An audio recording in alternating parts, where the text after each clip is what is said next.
What's up, guys? Welcome back to the Double D Report. Yeah, I know we exist. I know we haven't been on the earth in like probably a month and a half, and that's hands up, full hands up. That's on me. I've been a lazy piece of shit.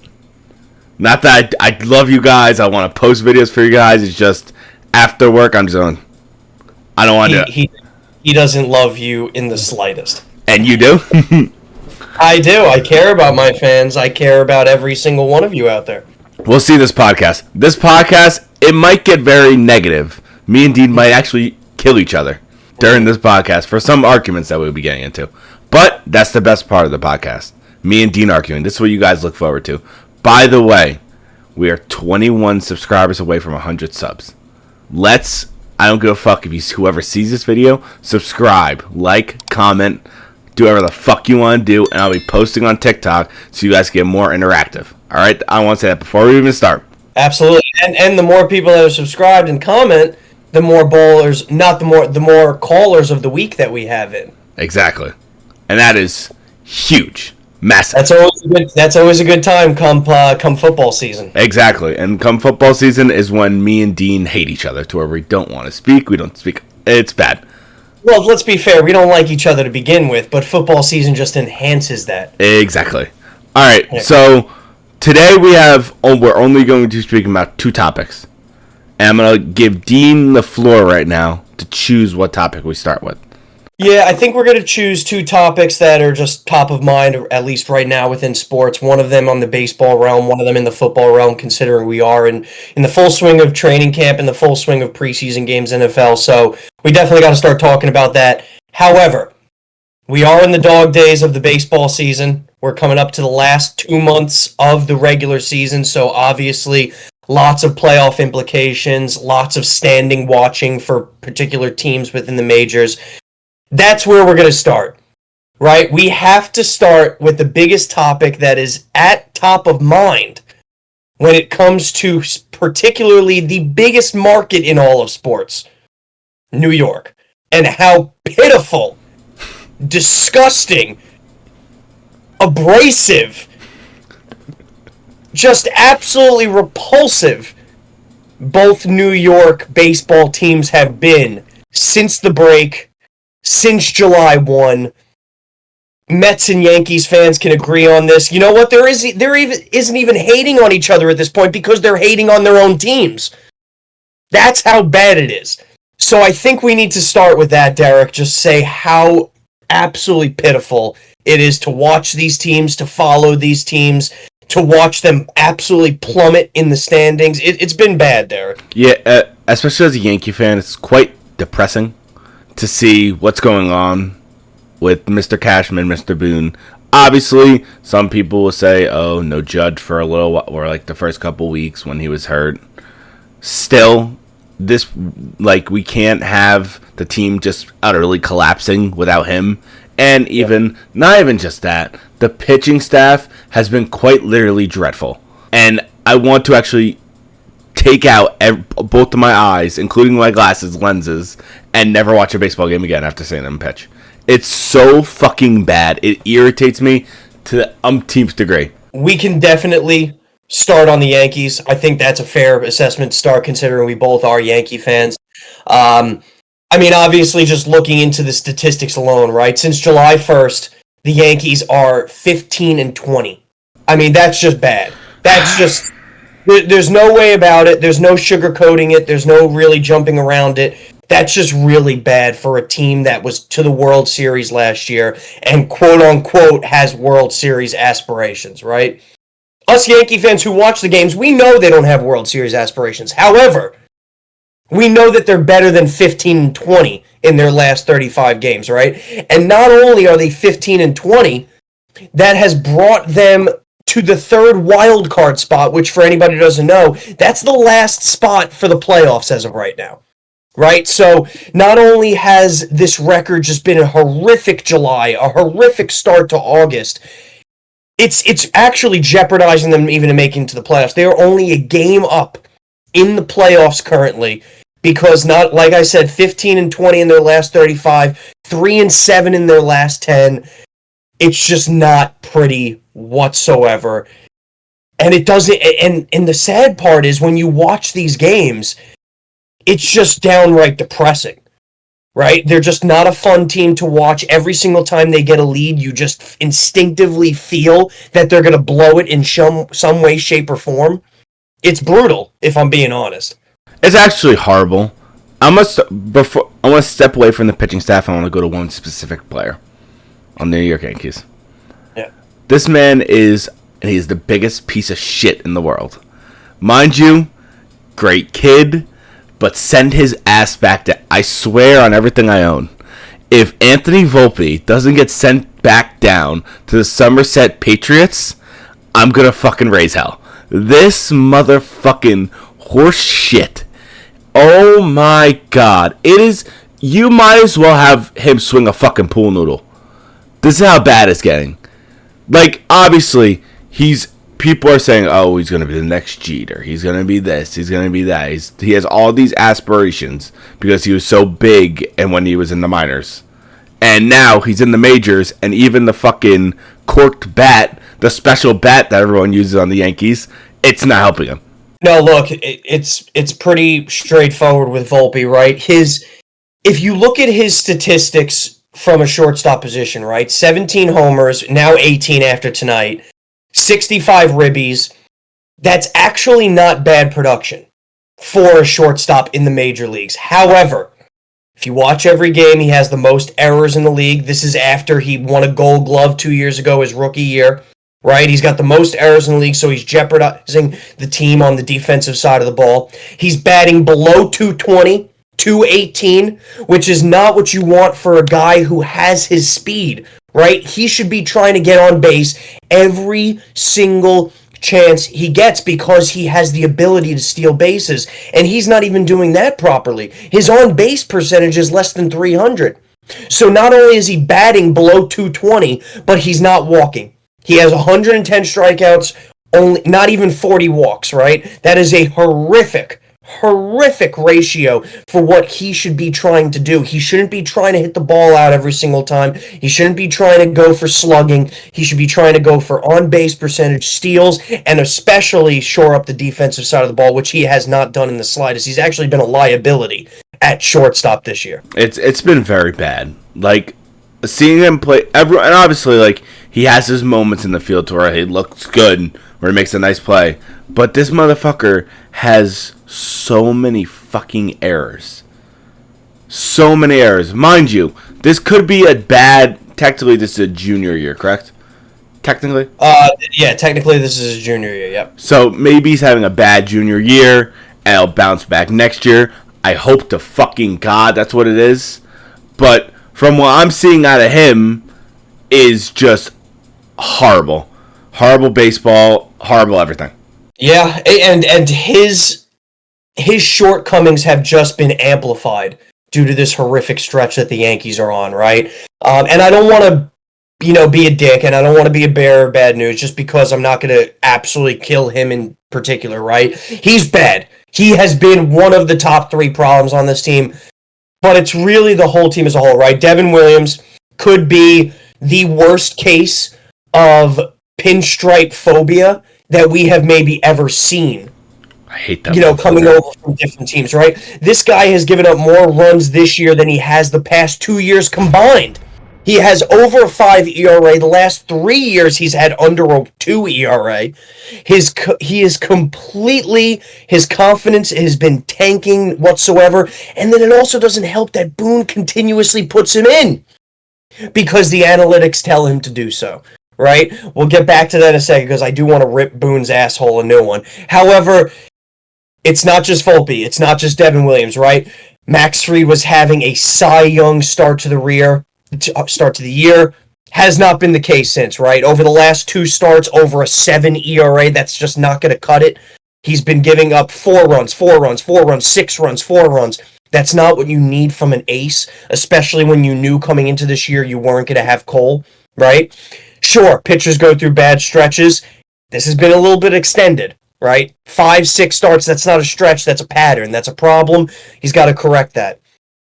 But I think me and Derek can both agree the Yankees' shortcomings are just coming to light, because they have horrible management. They have a horrible front office. Their entire scheme is flawed from top to bottom. They are quite literally the worst fundamental team in the majors when it comes to base running, when it comes to fielding, when it comes to just outright decision making, right? And this is after people say they lost the World Series because of fundamentals. So they didn't improve upon that. If anything, they got worse. And that is a complete lack of management, and I have to blame Aaron Boone. I'm sorry. I just have to. And we can't just... well, this also goes into the management. You're going to a trade deadline. The Yankees are... During the trade deadline, when the trade deadline's going on, they're going through a struggle. A massive fucking struggle.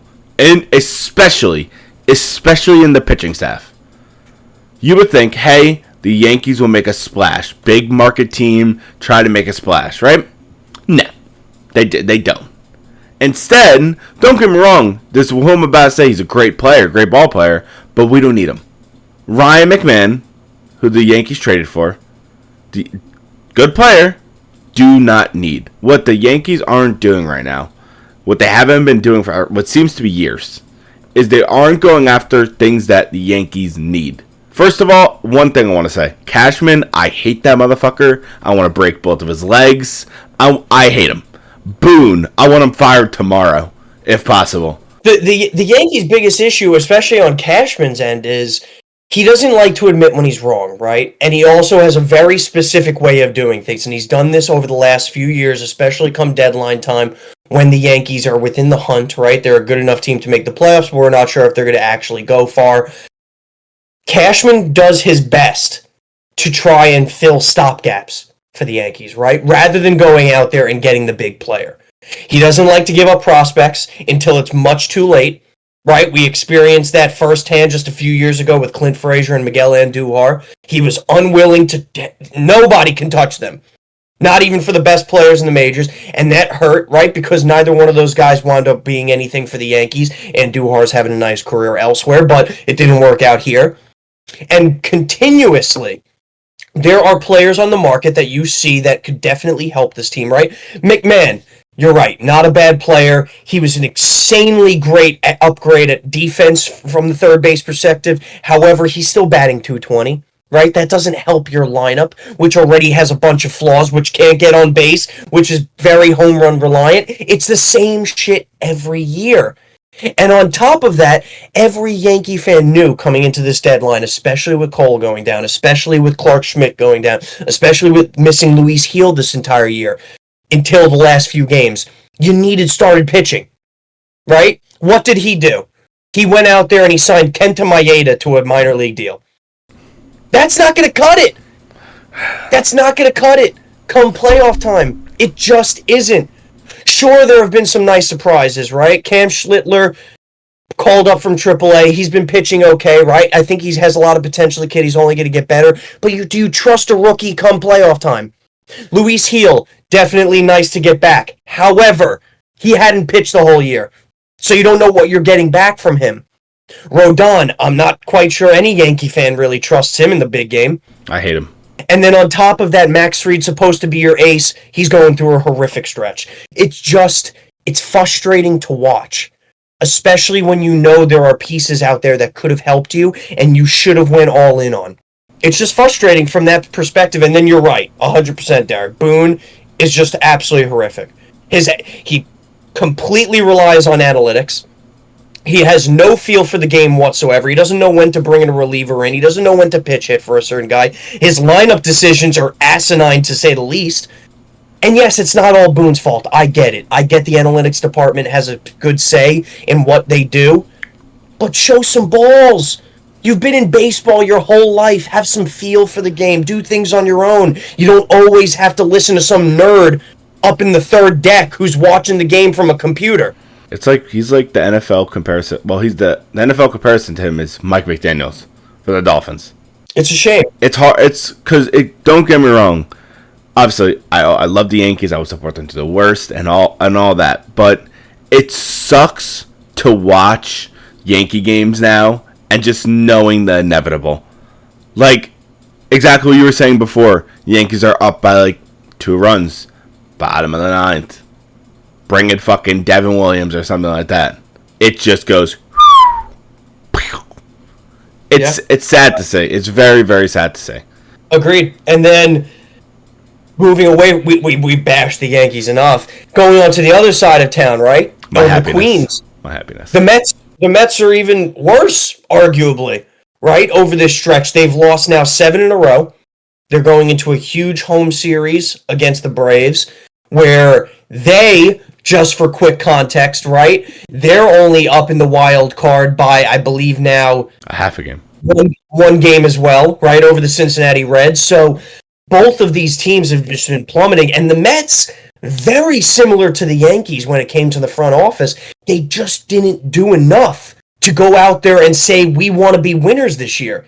Their lineup is one of the absolute worst in the majors over the last month and a half. Since the start of July, they only have 243 runs, 15 and 18. That is the lowest amount of runs scored in the major leagues. 145, I apologize. 145. Like, just horrific. I was about to say they have the lowest hits in the major league at 243. Their lineup is completely flawed from top to bottom, especially when Lindor, Pete, and Soto aren't right. So happy. So it's just been a complete dismantling effect over there in Queens, not to mention their starting pitching is completely depleted, right? Clay Holmes was a nice beginning of the year project. He is fluttering, right? He's never pitched this many innings in his life before. It's showing now. Frankie Montas, they were hoping to be a big part of the rotation, as of today, just officially assigned to the bullpen because they don't trust him to start games. They've had a bunch of injuries. I'm not going to discount that. However, it just seems front office-wise, they didn't do enough again. Similar story to the Yankees. It's a New York pattern, honestly. Just New York teams just come, like, say, for example, come middle of the season for trades or anything like that to make your team a little better. They say, you know what, fuck you guys. I'm not helping. We're staying the way we are. Every single time. And also, like, as you were saying, it's so huge when you have 3 very, very... Pete Alonso, Juan Soto, and Lindor. If your 3 best players on your team aren't clicking, you're not going to win any games. Yep. And them being... What are they, 15 and 18? They were 15 and 18 since July 1, yep. And that's being probably generous. To some games they barely got away with. No, look, it's the truth. They have a makeshift starting rotation now, right? As I mentioned earlier, Soto has been definitely good this second half of the year. However, he's not really come big when it comes to runners in scoring position, which is obviously a huge factor when you're looking into hitters. Lindor has definitely not been himself, I would say probably over the last 2 months. And then Pete started off really hot. He still has obviously that home run effect. However, he's been, simmering down to begin with. So I think their biggest issue was their lineup. And then come the trade deadline, they really just didn't do enough to make an impact, right? They acquired Cedric Mullins, which is a nice catch for them. However, that's not enough. There's so many holes within that lineup that you can point at, right? Third base with Vientos or Beatty, whoever you're putting there, right? Jeff McNeil's only batting .250 this year. Brandon Nimmo, who is such a huge part of your team, batting below .250. It goes up and down the line where they just didn't do enough to go get that big guy to really make a big impact. Yeah, and Jesus Christ, New York sucks. Just because I don't understand this. It's kind of a rhetorical question. You're one of the biggest market teams in the world. New York teams, Queens, New York, Manhattan, biggest market in the world. You would think the owners, the GMs, the managers will sit down and be like, all right, hey, let's try to make the best team we possibly can. You would think. I can't speak for Steve Cohen, right? I'm not a Mets fan. I don't know him as well as they do. He does spend money. I'm not going to discount that, right? He just gave the largest contract out in MLB history to Juan Soto this offseason. I can speak to Hal, however, right? Where I know for a fact he just cares about this. He cares about the money. So if there are people in the stands, ass in seats, he doesn't care. He's making money. He's raking it in. He's not going to go to Cashman and say, go get the big time guy. I want to win. As long as they make the playoffs, get him extra revenue, everything's okay in New York town, right? On the flip side of that, if you want changes as a Yankee fan, maybe it's in our best interest to miss the playoffs. Maybe it's in our best interest to hurt his pockets where he goes finally and says, you know what? Maybe it's finally time for a full-on overhaul of an organizational change. But that's TBD. The one thing I think you and me could both pray on for the New York Yankees side is for Mr. Cashman and Boone to get fired.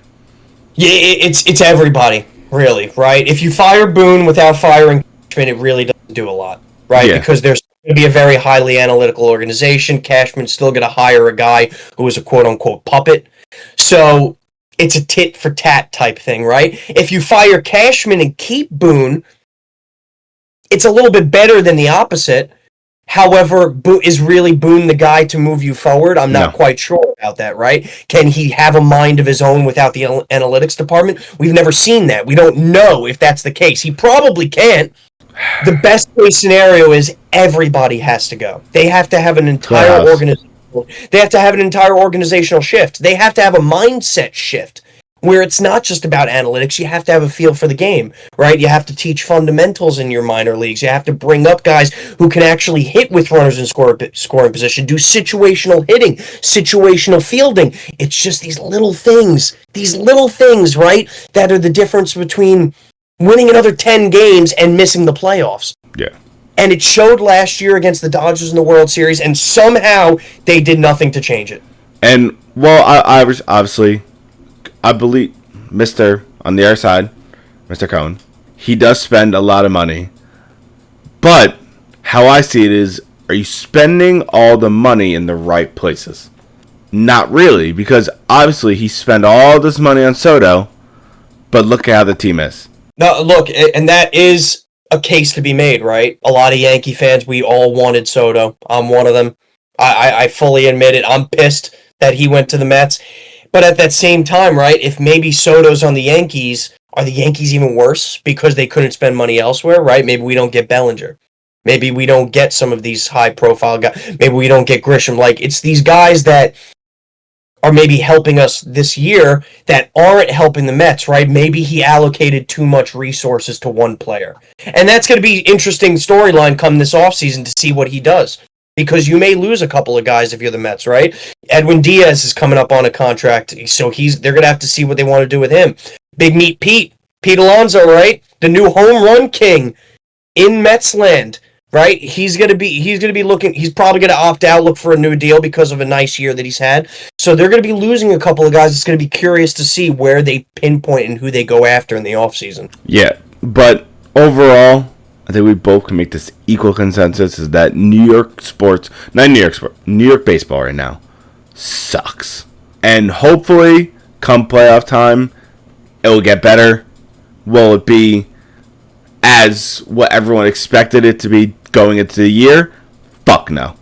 It's not going to be like that because people were saying that the Mets are going to win the NL East, and even win the NL. It doesn't even look like they're going to make the playoffs. And same thing with the Yankees. People thought they're going to win the AL and not make and they might not make the playoffs. It's tough. Look, obviously we talk about this. There is still a lot of season left, so I don't want to, get my panties in a twist over what could be or what can't be. Right? We're about 120 games into the year, so you got another 40, 45 games left. A lot of things can happen within that time period, so I don't want to discount one of these teams or both of these teams out of the playoffs completely. They're not in great spots. However, things can change. Get on a hot streak. Get some guy. A rookie comes out of nowhere. Things happen. Yeah. So while it's horrific now, you got to try to have some sort of optimism, even though that's not my forte. I have no optimism. We are fucked. That's just how I see it. I don't see it. I hope it gets better. Will it get better? No. Yeah, it's not great. But let's move on to something happier, right, Derek? Yeah, for some people. I think for a lot of people, right? It's been a long time since the last season. The National Football League is back, ladies and gentlemen. Right? We're about what is it? We're about a month from kickoff now, if my math serves correct. Maybe 3 weeks. 2 to 3 weeks. Yeah, 3 weeks away from kickoff, so that's going to be huge. Yeah, right? So everybody's getting excited here. We're going to definitely dive more weeks as the preseason goes on when rosters get a little bit more finalized. We'll talk about some of the rookies. I want to talk about Jackson Dart in the coming weeks. However, I think we need to start in some place, Derek, and we'd have to look at the season from a holistic point of view. I wanted to talk to you, Derek, about who has the most pressure going into the NFL this year, right? And then there are two trains of thought when you look at pressure, right? The first type of pressure, who has the most pressure to actually win? Go out there and win a Super Bowl, right? The second type of pressure is the type of pressure to go prove that you can actually play in this league, that you're not a bust, that you can be more than what you've been so far. Wanted to talk about the winning pressure first and foremost, and I think there's a couple of automatic candidates, but I want you to start it off. Okay, so as a winning pressure, you're talking about winning the big game, the Super Bowl, correct? Winning the big game, winning the Super Bowl, you got to take that next step. It's your time. Okay. I think this is one of my teams is a very big obvious. It is the Ravens. It's the Ravens and Lamar Jackson. I think that's unanimously maybe on number one on everybody's list. Based off I honestly think, this might be a hot take, I think that if the Ravens don't make it to the conference championship this year, Harbaugh gets fired. I want to take it a step further, right? You have a two-time MVP on your team in Lamar Jackson, which I'm trying to stray a little bit more towards players, right? And I think the pressure's on Lamar. Yes, you're 100% correct. Harbaugh is definitely feeling it. I'm going to take it a step further. I think they got to win the Super Bowl, man. You can't have a two-time MVP quarterback, the most important position in the NFL, right? Always a top 5 defense in the NFL, always winning your division in the NFL, and they consistently, over the last 4 years, have lost in the division or conference championship. Yeah. You gotta win! Wait, is he a 2-time or a 3? I thought it was a 3-time. I'm pretty sure he's a 2-time. Because he won unanimous 1 year, and then he won... Didn't he win in 19 and 23?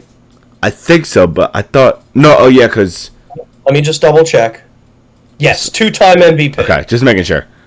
Yep. He got robbed 1 year, my bad. That's what I was thinking. He did, right? You can argue that he got robbed this past year. Yeah, that's what I was thinking. He got absolutely fleeced this year. Josh Allen took it, but, that's neither here nor there. My point is, and you hit it, there's a lot of pressure on Lamar. There's a lot of pressure on Harbaugh, right? They got to win the big game. Enough's enough, right? When you're consistently at this level, you can't keep getting beat by the Bills. You can't keep getting beat by the Kansas City Chiefs. After a while, I don't care how good that team is. You're going to start looking at, I don't care about the MVPs. Unless you win a Super Bowl, your career's a failure. Yeah. Yeah, because honestly, if you break down that whole team, it's a very good team. A very, very good team. Flowers, Bateman, Andrews, Likely, Henry. A great offensive line. Yep. Then you go on the defensive front. The amount of times the Ravens have lost a defensive coordinator in this league has been ridiculous because that's how good their defense is. With, obviously, Hamilton, Smith, and obviously the whole line. Their talent is in no way questioned. They have honestly, I would argue this. I think they have a complete team. They do. And they do. A lot of NFL analysts would say the same, right? I think they're projected to be number one in the NFL this year. I mean, it just comes after a while, right? If you look at almost every single NFL MVP quarterback, at least if you just look at it over like the last 20, 25 years, right? They have all won Super Bowls, or at least made it. You got Mahomes, you got Rodgers, you got Tom Brady, you got Peyton Manning. The list goes on. You got Kurt Warner back then. Even the two that didn't win Super Bowls, Matt Ryan and Cam Newton, they got them there. So it's about taking that next level. I think there is a ton of pressure, whether he wants to admit it or not, whether the Ravens want to admit it or not. There's a ton of pressure on Lamar Jackson this year. And obviously, big thing, staying healthy. Of course. And you know what? I'm gonna do one better because I don't want to be ragging on. Right? He's a stud. He's one of the best quarterbacks in our league. I'm going to put it to you as well, Derek. I think if not the same, maybe more pressure is on Josh Allen as well. I 100% agree. Because that, number one, obviously Josh Allen just won the MVP. He had an outstanding year. Mind you, did their team get better? I don't know. Did it get worse? Maybe. So their team's like pretty stagnant from what I can remember from this offseason. I don't remember any big crazy moves they made. But Josh Allen has proved he's a great regular season player. He could even win some playoff games. 1, 2. He could beat the Dolphins. We know that. We've seen him do that. He could beat the Ravens. He goes against Patrick Mahomes, which 95% of the time he's going to meet him there. He gets slapped around like a redheaded stepchild. Yeah, and the funny thing is he beats Mahomes in the regular season. Exactly. Every single time. And I don't want to discount a couple of years ago, right, when they had a shootout and the Bills' defense failed them because Mahomes scored with like 30 seconds left, right? That we're not glossing over that, right? Maybe you have a bad defense, maybe you get a little bit unlucky here, but it's the same exact thing as Lamar Jackson. After a while, nobody cares about your individual accolades. Nobody cares about your MVPs. Nobody cares about your regular season stats. If you don't get it done in the playoffs, if you don't win a championship, you're almost always forgotten. Easily. It's just the fact. Don't get me wrong, like Josh, he's top 5. Oh, what, in the NFL now? In the NFL, I think he's top 5. I don't know how you don't put him top 3. My 3 are... my 3 as of this exact moment. I'm honestly a Josh Allen hater, so... My 3 are Lamar, Allen, and Burrows. Okay. Mine is not that. Look, I love Mahomes. He's fantastic. But honestly, just talent-wise, at this exact juncture, I would take those 3. Now, if you're asking playoffs, sure, I'll change my answer, right? I'm taking Mahomes every single day of the week and twice on Sunday. I have one, but that's a debate for later. It's a debate for after we're done with this, because I have to ask you this. Okay. We can hit that when we go. But I'm glad we agree. I think Allen and Lamar, they're the 2 biggest ones that have the absolute utmost pressure on them. Yes. I think that's a given. Are there any others that you think? Yes. Houston. I would say Houston, based off the fact of this.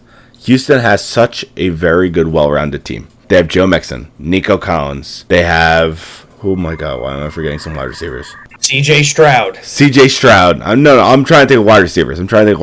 They have a complete offense. They have a complete offense, and even though they did lose C.J. Gardner-Johnson, their defense is still very good. I think that this is a huge year for C.J. Stroud. Because obviously, his rookie year, everyone thought he's going to be a great quarterback, this, that, and the third. And then last year, when he had Diggs, Nico, and Tank Dell all being healthy, look what happened. Yep. So, I think not the Texans as a whole. Well, the Texans as a whole and C.J. Stroud have a lot of pressure on them to, 1, not make it far into the playoffs, and 2, to see if C.J. Stroud is actually the quarterback. Look, the good news for them is they have easily the worst division in football. Easily the worst division. So they will have no trouble whatsoever winning the... Yeah, but your team is good enough to at least make it to the divisional. I agree. I think so, right? They're good enough to beat a lot of the different wild card teams, whether it's Cincinnati, whether it's Pittsburgh, whether it's the Broncos, whether it's the Chargers.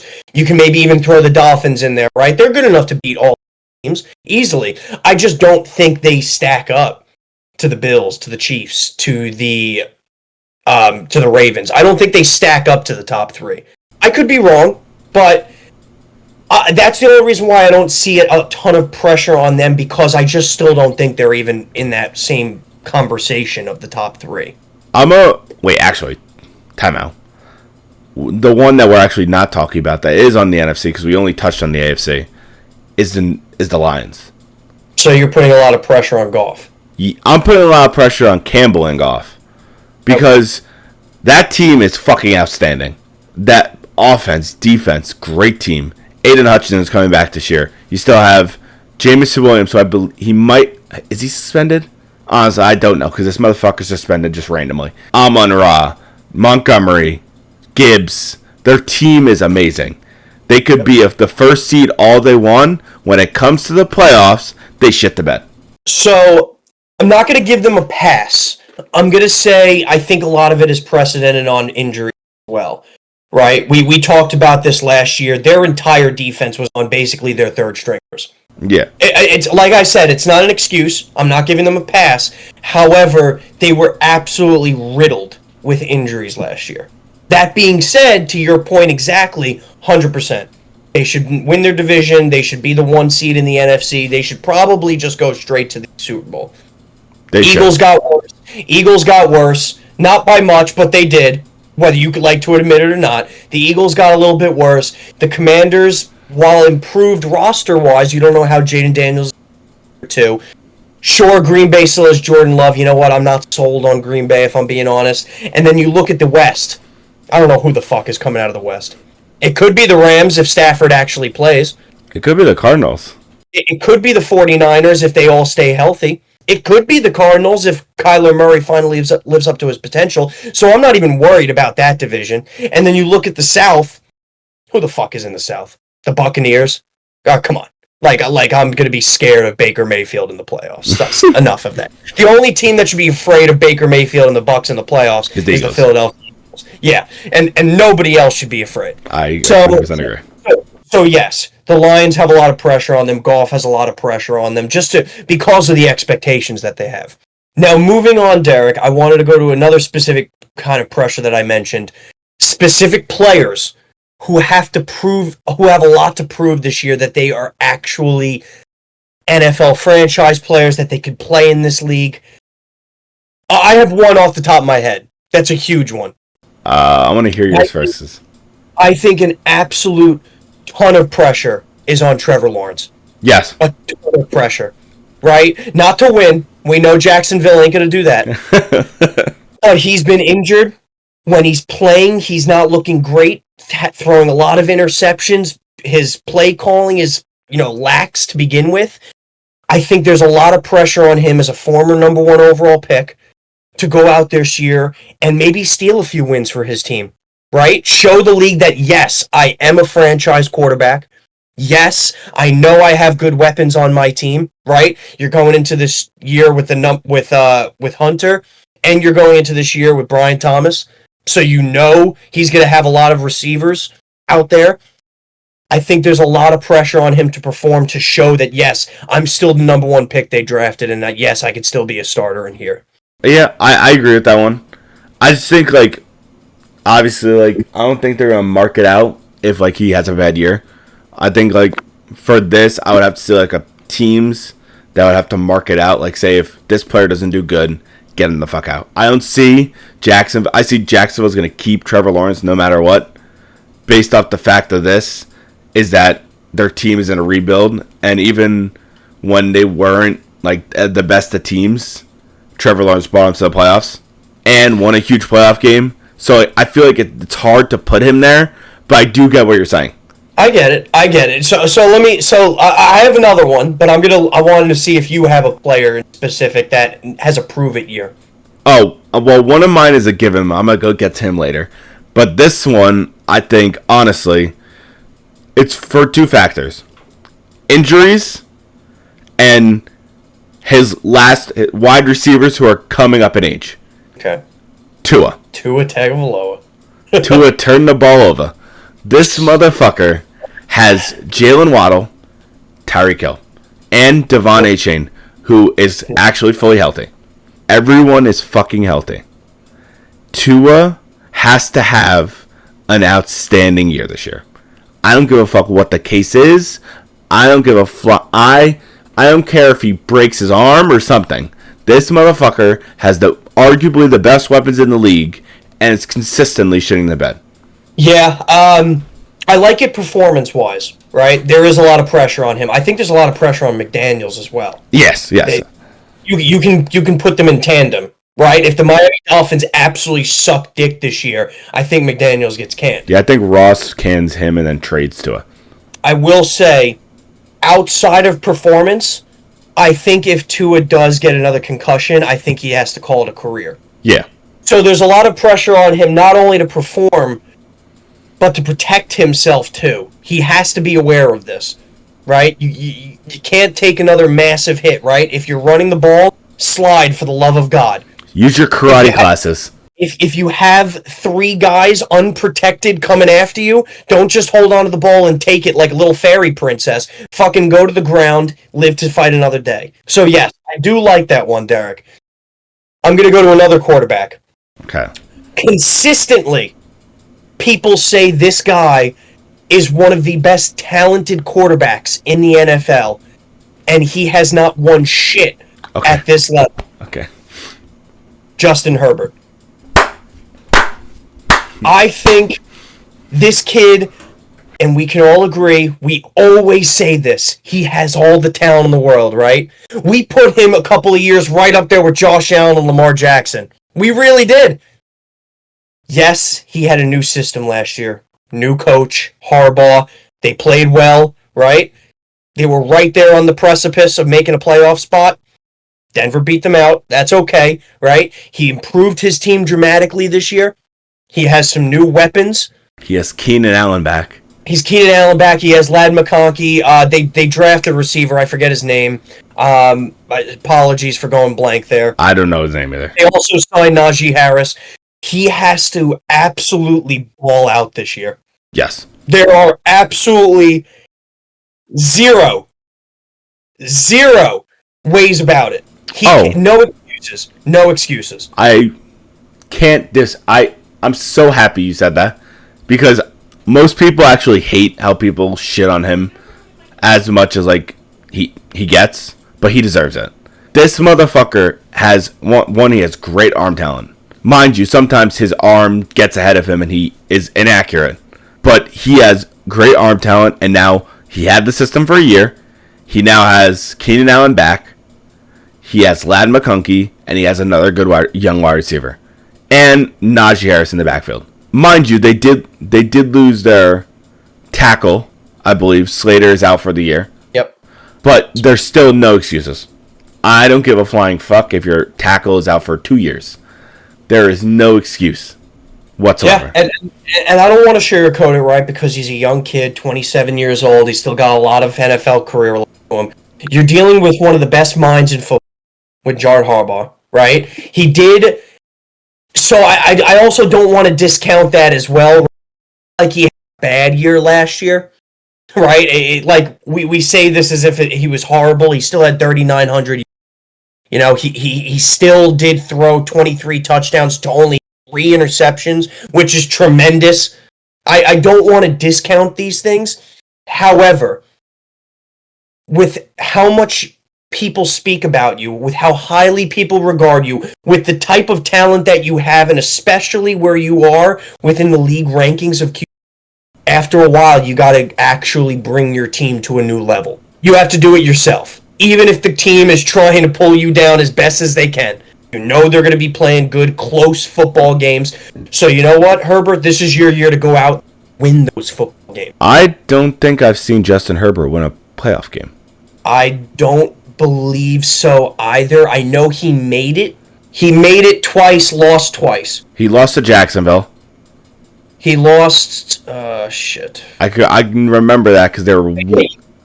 Yeah, wasn't that the game where Jacksonville came back from like 28? Yeah.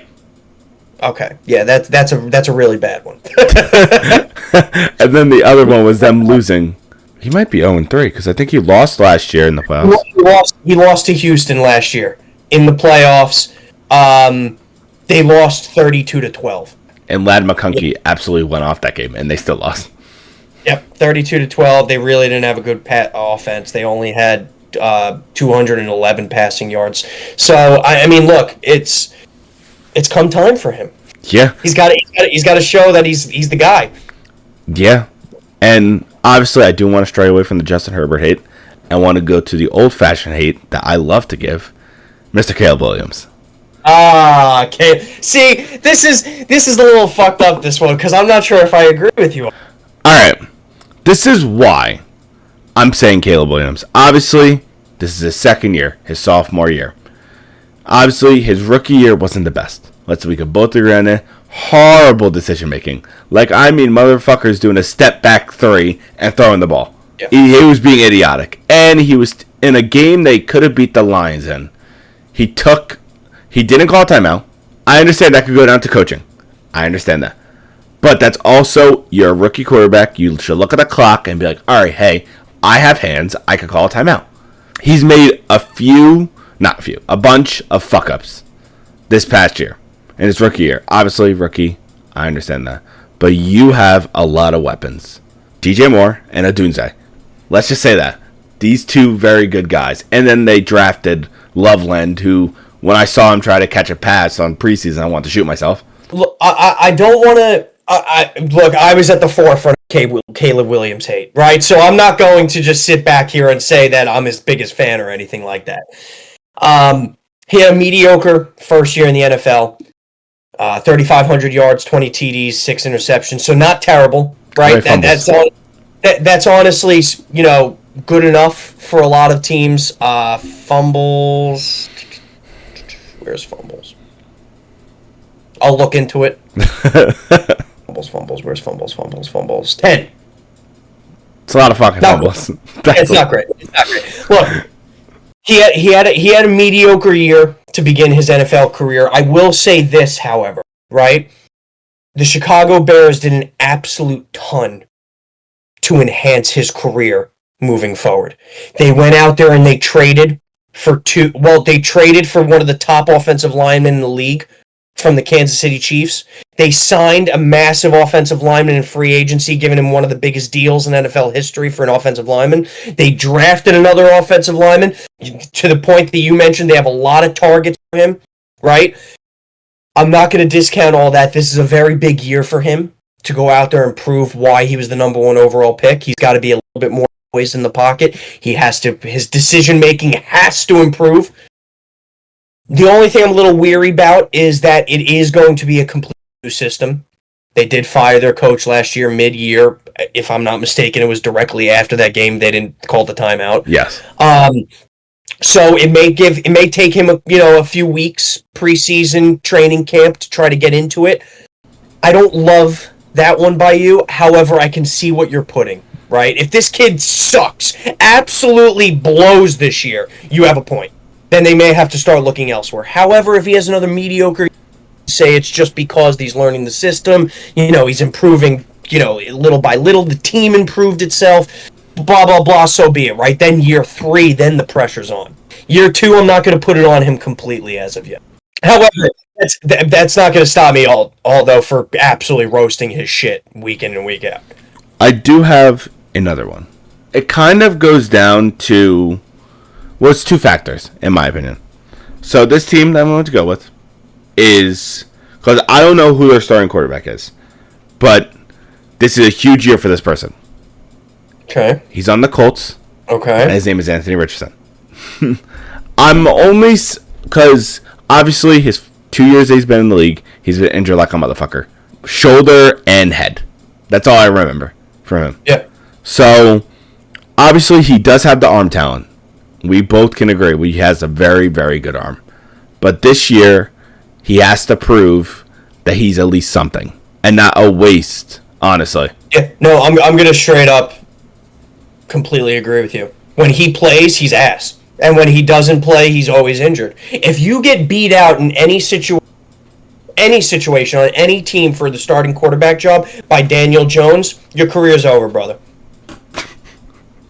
Pack it up. You're not good enough. You shouldn't be in the league. Maybe a backup somewhere. Maybe you can go fucking be Josh Allen's backup where you're never going to see the light of day on the playing field. Who gives a shit? You suck. So if you don't perform, if you don't beat out Daniel Jones to be the starter, I know he got injured in the game. It was just a little fractured pinky. Big whoop. Get the fuck back up. If he's not starter week 1, that's a problem. Yes. That means you sucked enough where Daniel Jones overtook you for the starting job. That would be fucking bad. Like, that's all that needs to be said on that. He might have to get a therapist if that happens. He may have to go work at IHOP. I don't think they would hire him. Okay, maybe a McDonald's or a Wendy's. He'd somehow find a way to hurt his shoulder. Yeah, that's also true. Okay. Well, I think we both gave to a lot of players and a lot of teams, but I'm going to go back to the question I have to ask you. Okay, let me hit it. Let me do this the best I can. So we were talking about top 5 quarterbacks in the NFL right now. Okay. With, obviously, I'll put my opinion in it after. Oh boy. Do you, with Jalen Hurts winning the Super Bowl this past year against Patrick Mahomes and having a pretty fucking good game, do you put him in the top 5? No. I want to hear who you have that are name 5 better quarterbacks than him. Okay, Lamar, Josh Allen, Mahomes. Okay. Burrow. Okay, and I want to know who the next one is. So I have a couple in my head. Are we talking just based on performance over the years, or talent right now? I'm putting both into factor, talent and performance, because you can't put both into factor, and I don't know how you don't put Jalen Hurts in the top 5. I'm mulling over Justin Herbert. You were just shitting on him. Yeah, because I genuinely do believe he's a better quarterback than Hurts. You're gonna hate me for it. I'm mulling over Stafford just because of how great he's been throughout his career. He's still a baller. I mean, I'd take him on a Super Bowl team any day of the week. You can argue C.J. Stroud. Gonna be honest with you. This is fucking blasphemy. You're not gonna like it. You can argue C.J. Stroud. I'm gonna keep Jaden Daniels off just because he was a rookie.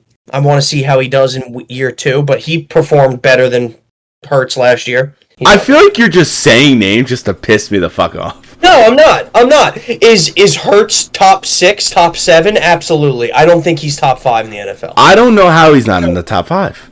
I think he is a perfect system quarterback. Perfect. Like, not even, there's no flaw in it. The Eagles have maximized his potential to the umpteenth degree. They're a running-based offense first and foremost, which is what he does perfectly, right? Read options with Saquon Barkley. And he's also able to run the ball. No question about that. He's one of the best running quarterbacks in the league. He has arm talent. He makes big throws when he needs to, right? Whether it's to AJ Brown, whether it's to Devonta, whether it's to Goddard. The list goes on. They surrounded him with a lot of good pieces. The fact is that, like, if you're looking, and it sounds horrible because he's just a product of his system, right? He's just not top 5 in stats or in ability.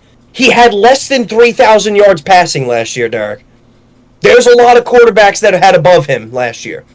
Now, I'm not going to say all those quarterbacks are better than him just based on stats. I don't want to say that. Because there are some quarterbacks who had 3,000 yards that last year that blow, and they just got 3,000 yards because of sheer volume. Is Hurts perfect for the Eagles? Yes. I wouldn't put anybody else on the Eagles. He is the perfect quarterback for your team. He's the perfect quarterback for your system. He does it to perfection. He's a Super Bowl winner.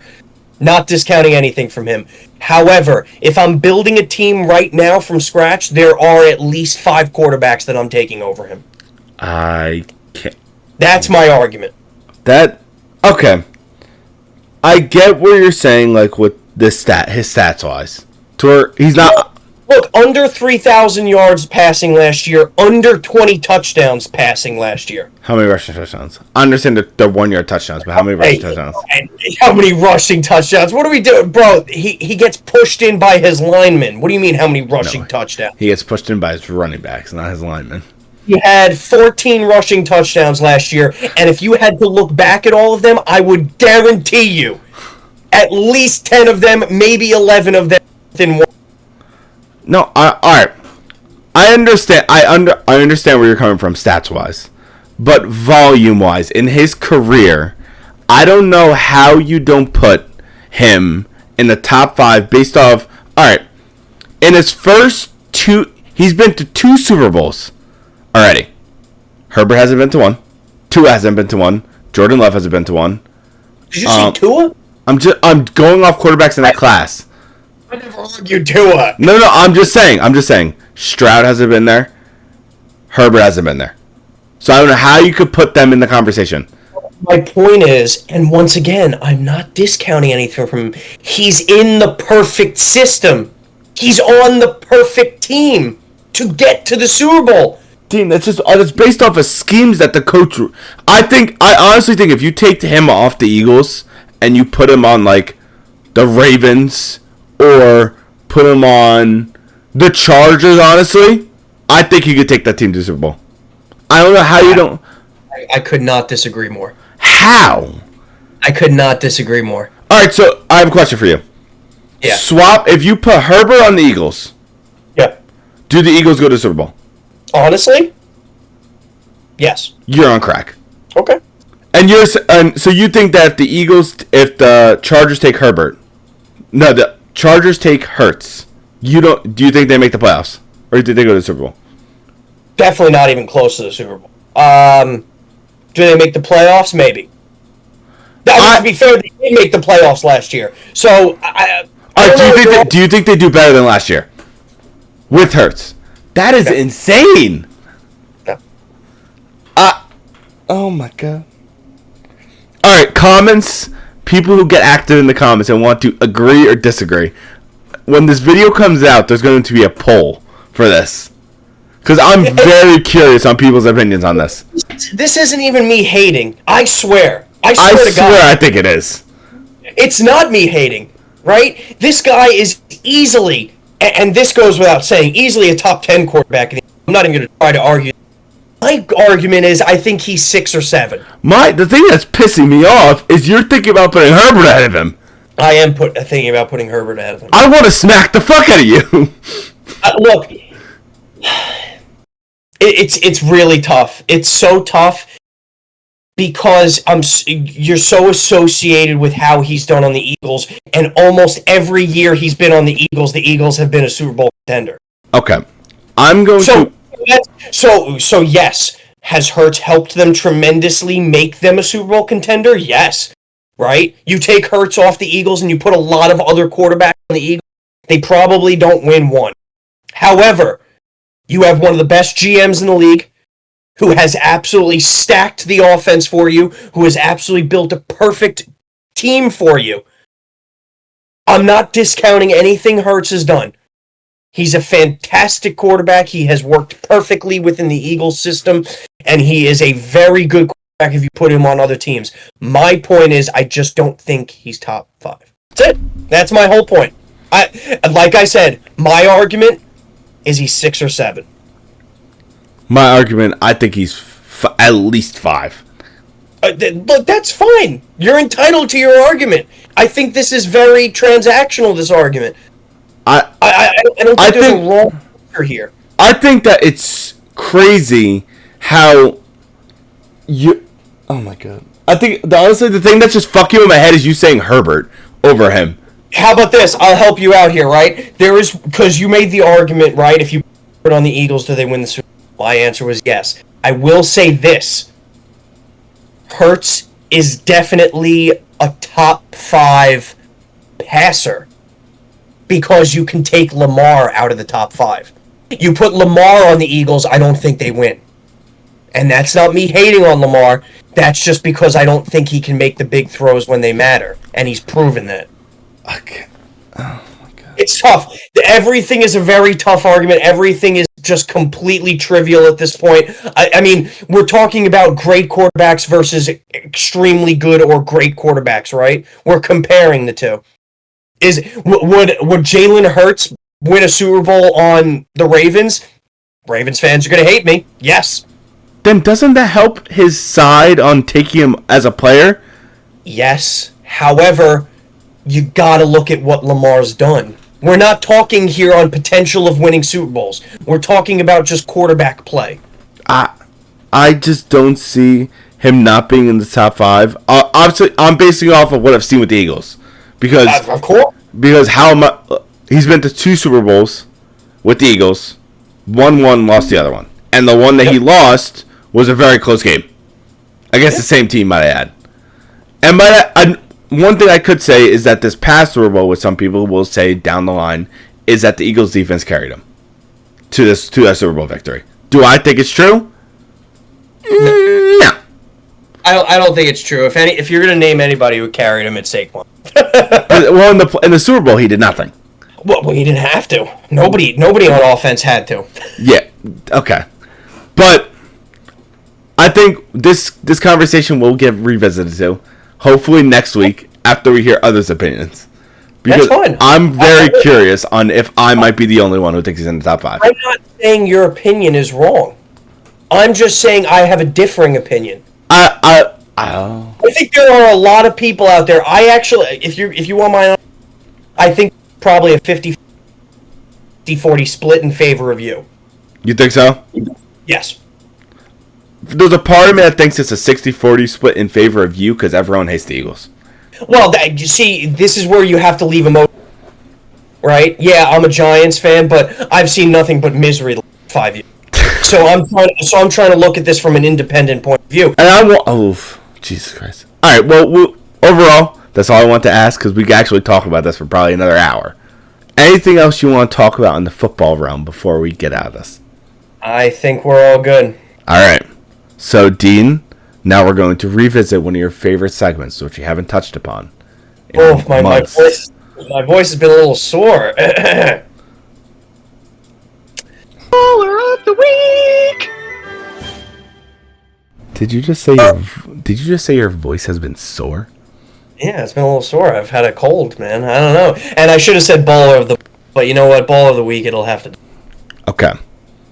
I would like to start this one. Sure. After you. Okay. So my baller of the week is a specific person. Good for you. And is a person who everyone loves for the certain events he holds. Okay. This man is Dana White. Okay. Good one. Dana White just signed a fucking huge, I mean massive, deal with Paramount Plus. It is a 7-year, $7.7 billion, correct me if I'm wrong, dollar contract with Paramount Plus, which pretty much takes the leash off of the pay-per-views in the world, because them signing with Paramount Plus takes that away.